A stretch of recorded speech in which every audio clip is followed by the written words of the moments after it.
Brother dull ఉన్నావు? ఏం లేదు బ్రదర్. చెప్పు బ్రదర్. ఏం లేదు బ్రదర్, ఏంటంటే యాక్టింగ్ అంటే పిచ్చి.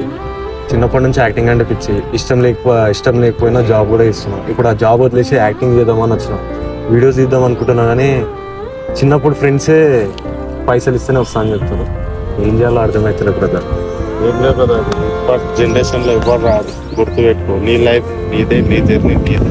అర్థమైంది? నీ సిగిల్గానే స్టార్ట్ ఇదైనా సరే, తర్వాత అందరూ వస్తారు.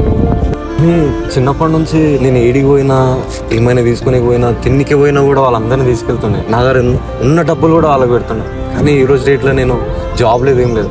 యాక్టింగ్ అంటే పిచ్చి. వచ్చి వీడియో తీద్దామంటే డబ్బులు ఆడుతున్నారు. ఏం చేయకు బ్రదర్, నువ్వు నీకు నచ్చింది నువ్వు వేయి. ఎవరు 10 మంది 10 మాటలన్నా పట్టించుకోవు. అర్థమైందా? నువ్వు సక్సెస్ఫుల్ అయినావంటే ఏం పడి 100 మంది ఉంటారు. నువ్వు ఫెయిల్యూర్ అయినావంటే దేనికి లేవాడు ఉంటుంది. అది గుర్తుపెట్టు.